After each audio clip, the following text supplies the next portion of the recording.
Johnny Depp's Winona Forever tattoo was a key part of his trial against Amber Heard, but why does it matter so much? Everyone thought Johnny and his fiancée Stranger Things star Winona Ryder were meant to be, but her arrest after their breakup tells a different story.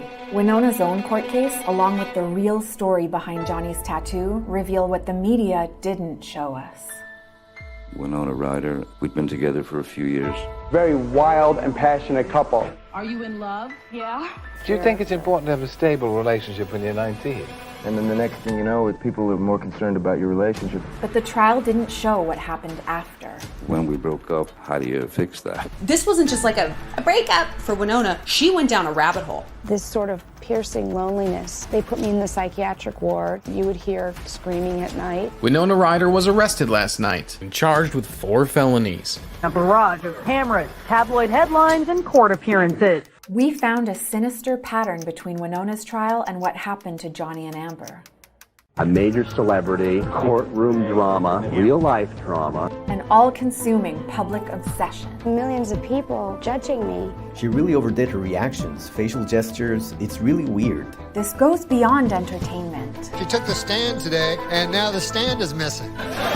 The way they dragged her through I would say mud, but it was like broken glass. This feeding frenzy has been going on for 20 years. Winona Ryder was hit on the crush of television cameras.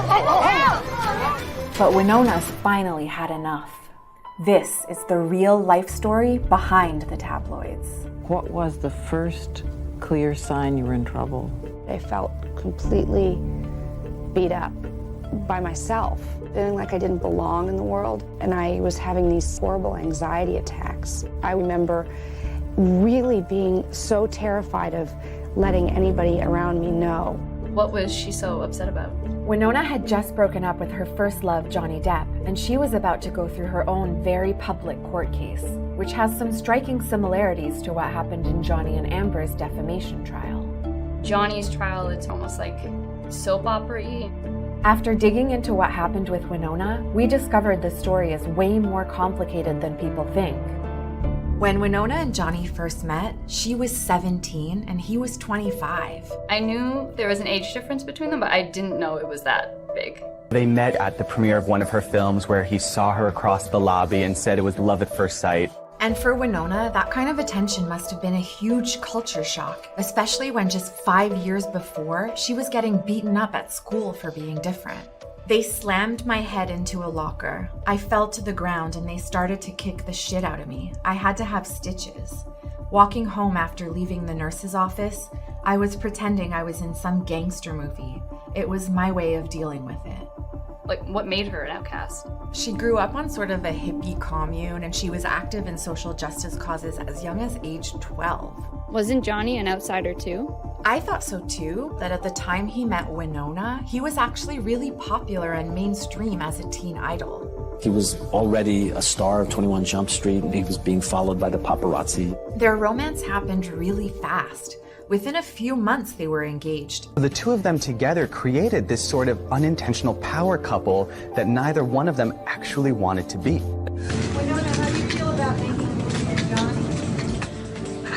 Well, I'm looking forward to it. It means we get to spend more time together at least. Are you in love? Oh, yeah. They were so devoted to each other that Johnny even got a tattoo that said Winona Forever. Wasn't his tattoo brought up in his trial with Amber Heard? Yeah, and at the time, even Winona thought it was a little crazy. I sort of was in shock. I couldn't believe it was real. It's a big thing because it's so permanent. But it wasn't, and neither was their relationship. And you've got Winona Forever. I presume that's Winona Ryder. We've split up. You had the tattoo taken off? No, of course not. These tattoos, for me, are a journal. I wear my journal. I did go back and rewrite my journal to some degree. I took off the last 2 letters and had it say Wino Forever. So why did they actually break up? We don't know for sure, but it seems like the media played a part. Winona compared it to a constant mosquito buzzing around us, but Johnny went even further. It was my mistake to be as open as we were, he said, but I thought if we were honest, it would destroy that curiosity monster. Instead, it fed it, gave people license to feel they were part of it. People remember them both as being super heartbroken about the breakup, but Winona took it especially hard. And that wasn't the only devastating thing that happened to her that year either. 12-year-old Polly Klaas. She was kidnapped at knife point from the bedroom of her home in Petaluma. Petaluma was Winona's hometown, so when she heard about the kidnapping, she immediately got involved, bringing national attention to it. I feel really confident that she is going to come home. She even offered a $200,000 reward. But 2 months after her kidnapping, Polly was found murdered. And in the middle of all the heartbreak, Winona was spiraling out of control. I used to drive around at night because I couldn't sleep. And I was wishing so badly that I had someone to talk to, a friend, and I didn't. And then I saw myself on the cover of Rolling Stone magazine, and it said something like, Winona Ryder, the luckiest girl in the world. And it broke my heart because there I was in so much pain. I was getting thoughts like, I don't want to be here anymore. They put me in the psychiatric ward. You would hear screaming at night. It was very, very scary, very real. When Winona started making Girl Interrupted, she could see the parallels in her own life. She is the executive producer of a film about a young girl's revealing journey to the edge of mental illness. What I learned, she said, was that no matter how rich you are and how much you pay some hospital or doctor, they can't fix you. You have to figure it out for yourself. With what happened in high school, where at first she was like using like her imaginations and like characters to cope, but now it seems like she's using it as a release, you know, and to like work through her problems. I feel like I'm at an age where I don't have any more excuses. I have to be responsible. But just 2 years later, Winona was caught shoplifting and everything changed. The actress walked past 3 cash registers with a pile of clothes and handbags before leaving the store. There was a public movement in her defense, and even Johnny spoke out in support, but the media was obsessed over the case. Have you spoken to Winona in light of her recent controversies? The way they dragged her through the, I would say mud, but in fact it was a broken glass. Payback time for Winona Ryder. Winona Ryder is in trouble. She took the stand today, and now the stand is missing. The media coverage went on for almost a year before Winona went to trial, and they even used her mental health struggles against her. Time magazine reported she fits the profile of a kleptomaniac. In 1990, she checked herself into a psychiatric ward because she was having anxiety attacks. How do you go from anxiety attacks like 10 years ago, all of a sudden to like, oh, she's a kleptomaniac? But that's not even the worst thing she was accused of during the trial. When Winona's sentencing was televised, people obsessed over this iconic photo of her reaction. But it's not actually her reaction to the verdict. It's something way more shocking.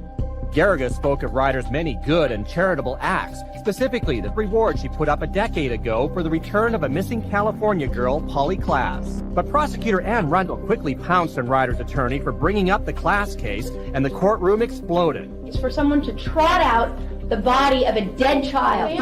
That is just so outrageous, Judge. That really is. For a year, and I'm asking to try and like flip that story just to vilify her, like that's awful. People criticized Winona for a reaction that was taken out of context, and we can see the same thing happening to Amber Heard.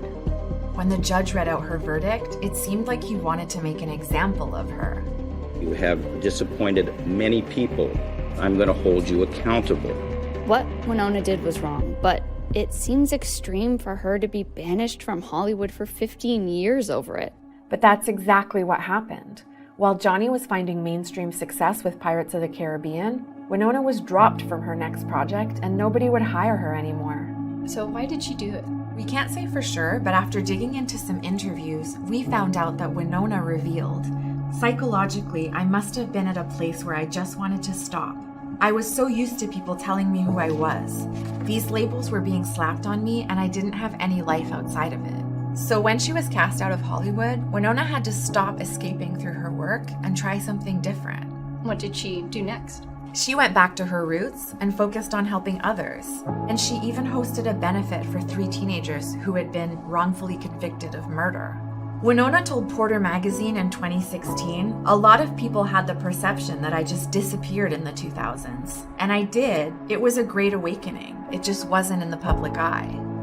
Wait, 2016. Isn't that the same year Johnny and Amber's court case started? Yeah.